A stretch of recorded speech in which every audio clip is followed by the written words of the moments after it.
ಜವಾಹರ್ಲಾಲ್ ನೆಹರು ಅವರಿಗೆ ಯಾರೋ ಬಂದು ದೇವಸ್ಥಾನ ಕಟ್ಸ್ಬೇಕು ದೇಣಿಗೆ ಕೊಡಿ ಅಂತ ಕೇಳ್ತಾರೆ. ನೆಹರು ಅವರು ಕೊಡಲ್ಲ ಅಂತಾರೆ. ಏನಕ್ಕಂದ್ರೆ ಇದು ಸಾರ್ವಜನಿಕರ ಕೆಲಸ, ಅವರಲ್ಲಿ ಭಕ್ತಿ ಶ್ರದ್ಧೆ ಇದ್ರೆ ಅವರ ದೇಣಿಗೆ ಕಲೆಕ್ಟ್ ಮಾಡಿ ಕಟ್ಟಿಸ್ಕೋತಾರೆ ಅಂತ ಹೇಳ್ತಾರೆ.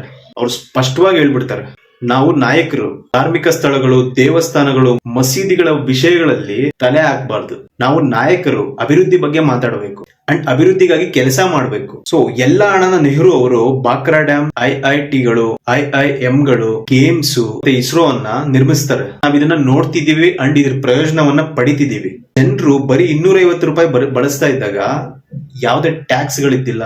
ಅದು ಯಾವುದೇ ಟ್ಯಾಕ್ಸ್ ಇಲ್ಲದ ಟೈಮಲ್ಲಿ ಇವ್ರು ಇದನ್ನ ನಿರ್ಮಿಸಿದ್ದು. ನಮ್ಮ ಭಾರತ ದೇಶ ಅವಾಗ 70-90% ಟ್ಯಾಕ್ಸ್ ಕಟ್ತಾನೆ ಇದ್ದಿಲ್ಲ. ಇವಾಗ 18, 19, 20% ಟ್ಯಾಕ್ಸ್ ನ ನಮ್ಗೆ ಹಾಕ್ತಿದ್ದಾರೆ ಕಟ್ರಿ ಅಂತ. ಮೋದಿ ಅವರು ಏನ್ ಮಾಡ್ತಿದ್ದಾರೆ, ಈ ದೇವಸ್ಥಾನಗಳನ್ನು ಕಟ್ಸೋದು, ದೇವಸ್ಥಾನಗಳಿಗೆ ವಿಸಿಟ್ ಕೊಡೋದು, ಎಲ್ಲೆಲ್ಲೋ ಹೋಗ್ತಿದ್ದಾರೆ. ಇಂಡಿಯಾದಲ್ಲಿ ಬ್ರಿಡ್ಜ್ಗಳು ಒಂದ್ ಕಡೆ ಕಟ್ತಾ ಇದೆ, ಒಂದ್ ಕಡೆ ಬಿದ್ದೋಗ್ತಾ ಬರ್ತಿದೆ. Bridge development zero. ಅಲ್ಲ ಗುರು, ದೇವಸ್ಥಾನಗಳ ಮೇಲೆ ಇನ್ವೆಸ್ಟ್ ಮಾಡೋ ಬದಲು ಈ ದೇವಸ್ಥಾನಗಳು ಕಟ್ಲಿ, ನಾನು ಬೇಡ ಅಂತಿಲ್ಲ.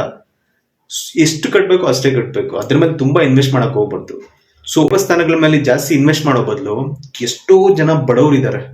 ಸೊ ನೀವು ನೋಡ್ಬೋದು, ಮುಂಬೈನ ನೀವು ಚೆನ್ನಾಗಿರೋ ಸೈಡ್ ನೋಡಿದಿರ, ಇನ್ನೊಂದು ಡಾರ್ಕ್ ಸೈಡ್ ನೋಡಿಲ್ಲ. ಮುಂಬೈದು ಅರ್ಧ ಫುಲ್ಲು ಎಲ್ಲ ಸ್ಲಮ್ಮೆ. ಸೊ ಅವ್ರಿಗೆಲ್ಲ ಒಂದೊಂದು ಜಾಗ ಕೊಟ್ಟು ಮನೆ ಕಟ್ಸಿದ್ರೆ ಎಷ್ಟು ಅಲ್ಲೇ ದೇವ್ರು ಕಾಣಿಸ್ಬಿಡ್ತಾನೆ.